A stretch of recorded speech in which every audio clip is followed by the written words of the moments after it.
আমাদের মধ্যে অনেকেই আছে যারা মারো অ্যাকাউন্ট ক্রিয়েট করার জন্য উদ্বিগ্ন হয়ে বসে আছে, কিন্তু তাদের জন্য অলরেডি একটা ভিডিও আপলোড করে দিয়েছি। কিন্তু যারা অ্যাকাউন্ট বক্সে অ্যাকাউন্ট ক্রিয়েট করতে চায় তাদের জন্য কোনো ভিডিও এ পর্যন্ত ইউটিউবে আমরা আপলোড দেই নাই। যেহেতু অ্যাকাউন্ট বক্স এবং মারো ওয়ালেট এই দুইটা একই, সেহেতু একটা ভিডিও দেখলেই দুইটা হয়ে যাবে। তবে মারো ওয়ালেটের চেয়ে অ্যাকাউন্ট বক্সে অ্যাকাউন্ট খোলাটা একদম সহজ, যেহেতু দুইটা জিনিসই একই, তবে দুইটা রাস্তা আছে।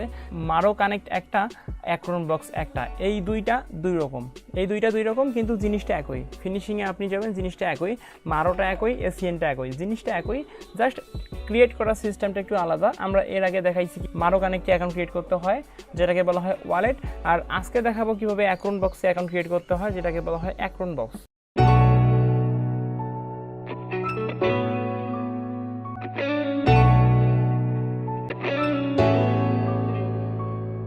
তো এটা করার জন্য ফার্স্ট টাইম যে জিনিসগুলো লাগবে, আপনাকে অ্যাকাউন্ট বক্স একটা অ্যাপস ইনস্টল করতে হবে। এটা পাবেন আপনারা প্লে স্টোরে। ফার্স্ট টাইম প্লে স্টোর থেকে এটা সার্চ দিবেন, প্লে স্টোরে সার্চ দেওয়ার পরে নিয়ে নেবেন, ডাউনলোড করে এটা ইনস্টল করবেন। ইনস্টল করার পরে এই অ্যাপসের ভিতরে চলে যাবেন, একদম ভিতরে চলে যাবেন। ভিতরে আসার পরে স্টার্ট থাকবে, এই স্টার্টে ক্লিক করে দিবেন।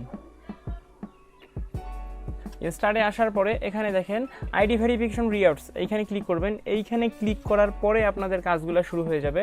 এখানে কয়েকটা অপশন আছে, এখানে কয়েকটা বক্স আছে, এগুলো ফুল করে দিবেন, দিয়েই সাবমিট করে দিবেন, কাজ হয়ে যাবে। ফার্স্ট টাইম যে কাজটা করা লাগবে, আপনাদের যে নামটা থাকবে, এটা ভোটার আইডি কার্ড লাগবে। এই অ্যাকাউন্টটা ক্রিয়েট করার জন্য একটা ভোটার আইডি কার্ড লাগবে এবং ওই ব্যক্তিটাকে লাগবে। তবে একটা কথা মাথায় রাখবেন, এই অ্যাকাউন্টটা ক্রিয়েট করার জন্য সবচেয়ে ইয়াং ভোটারদের ভালো হয়। যদি আপনি স্মার্ট কার্ড নিতে পারেন তাহলে 100-এ 100, এখানে কোনো মিস্টেক হবে না। তো ফার্স্ট টাইম এখানে নামটা দিয়ে দিবেন, অ্যাকাউন্ট ভোটার আইডি কার্ডে যেরকম থাকবে এখানে সেরকম দিয়ে দিবেন, কোনো মিস্টেক করবেন না, তাহলে অ্যাকাউন্ট খোলা যাবে না। একদম ফুলফিল জেরক্স কপি দিতে হবে, ওখানে যেটা থাকবে এখানেও সেটা দিতে হবে। ওখানে যদি ছোটো হাতের হয় এখানে ছোটো হাতে দিতে হবে, ওখানে বড় হাতের হলে বড় হাতে দিতে হবে, যেরকম করে থাকবে সেরকম।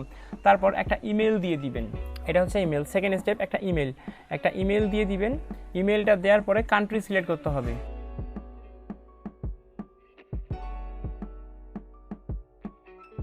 ইমেইলটা দেওয়ার পরে কান্ট্রি সিলেক্ট করে দিতে হবে, কান্ট্রি দিবেন, কান্ট্রিতে ক্লিক করবেন। কান্ট্রিতে ক্লিক করার পরে বাংলাদেশ দিয়ে দিবেন। বাংলাদেশে ক্লিক করার সাথে সাথে বের হয়ে চলে আসবেন।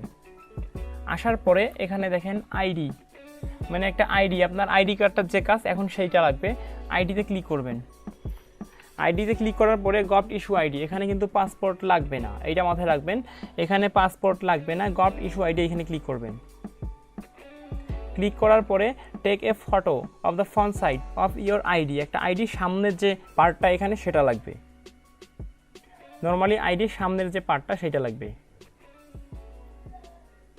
এরকম করে নেবেন, নেওয়ার পরে এই যে বাটনটা আছে এখানে ক্লিক করে দিবেন। এখানে ক্লিক করার পরে এটা যখন হয়ে যাবে তখন ফ্রন্ট সাইড লাগবে, আমি দেখাচ্ছি, তখন ব্যাক সাইড লাগবে, আমি দেখাচ্ছি। এবার পিছনটা, এরকম করে পিছনটা যখন নেবেন, পিছনটা নেওয়ার পরে একদম চলে আসবে সামনটা, ব্যক্তিটা আইডেন্টি করা লাগবে। এখানে স্টার্টে ক্লিক করবেন। স্টার্টে ক্লিক করার পরে এইরকম আপনার মুখের সামনে আপনার আইডি কার্ডটা ধরবেন, যাতে আইডি কার্ডটা একদম ফ্রেশ দেখা যায় এবং ব্যক্তিটাকে চিহ্নিত করা যায়। আইডেন্টিফাই করা গেলে একদম সুন্দরভাবে অ্যাকাউন্টটা ক্রিয়েট করা সম্ভব। যখন হয়ে যাবে তখন আবার সেই বাটনে ক্লিক করে দিবেন, এই যে এইটা বাটন, এই বাটনে ক্লিক করবেন। ক্লিক করার পরে একদম যখন ক্লিক করবেন, ক্লিক করার পরে দেখেন আমাদের ইমেলটা আগে ইউজ হয়ে গেছে, সেজন্য দেখাচ্ছে this email is already in use, এটা হয়ে যাবে। তারপরের কাজ হচ্ছে আইডি নাম্বার, যে আইডি নাম্বারটা থাকবে। তবে এখানে একটা জিনিস মাথায় রাখবেন, নর্মালি একটা আইডি নাম্বার যেরকম থাকে কোনো স্পেস থাকে না, কিংবা স্মার্ট কার্ডে কিন্তু স্পেস থাকে, আপনাদের ওখানে স্পেস দেওয়া যাবে না। যদি স্পেস দেন তাহলে হবে না, স্পেসটা না দিয়ে নাম্বারটা বসিয়ে দিবেন। নাম্বারটা বসিয়ে দেওয়ার পরে সাবমিটে ক্লিক করবেন। এই সাবমিট আছে, সাবমিটে ক্লিক করবেন। সাবমিটে ক্লিক করার কিছুক্ষণের মধ্যে জাস্ট এখানে বিভিন্ন সময় বিভিন্ন রকম সময় নেয়, কখনো কখনো 5 second, 7 second, 10 second, net speed slow থাকলে 1 মিনিটও সময় নিতে পারে। এরকম সাবমিট আসবে, সাবমিটে ক্লিক করে দিবেন। সাবমিটে ক্লিক করার পরে এরকম একটা ইন্টারফেস চলে আসবে, submitted successfully, you will notify you the result within 48 hours, 48 ঘন্টার মধ্যে আপনাকে আপনার রেজাল্টটা জানিয়ে দেওয়া হবে, আপনার ফলাফল আপনাকে জানিয়ে দেওয়া হবে। তারপর ডান ক্লিক করে বের হয়ে চলে আসবেন। যদি আপনার অ্যাকাউন্টটা সাকসেস হয় তাহলে কীরকম দেখাবে এখন সেটা দেখাচ্ছি। এইটা দেখেন, যদি আপনার অ্যাকাউন্টটা সাকসেস হয় তাহলে দেখাবে claim my daily login rewards, আর যদি ফেল দেখায় তাহলে লেখাই থাকবে ওখানে ফেল। তো এভাবেই আপনারা অ্যাকাউন্টগুলো ক্রিয়েট করবেন। আশা করি এখানে আর কোনো বাকি থাকলো না, আপনারা এইভাবেই অ্যাকাউন্টগুলো ক্রিয়েট করতে পারবেন, কোনো সমস্যা হবে না। যদি সমস্যা হয় তাহলে কমেন্ট করে জানাবেন, যদি ভালো লাগে বুঝতে পারেন তাহলে একটা লাইক দিবেন, আর যদি আমাদের চ্যানেলে নতুন দর্শক হয়ে থাকেন তাহলে অবশ্যই চ্যানেলটি সাবস্ক্রাইব করবেন, আর অবশ্যই পাশে থাকা বেল বাটন ক্লিক করতে ভুলবেন না। ধন্যবাদ সবাইকে।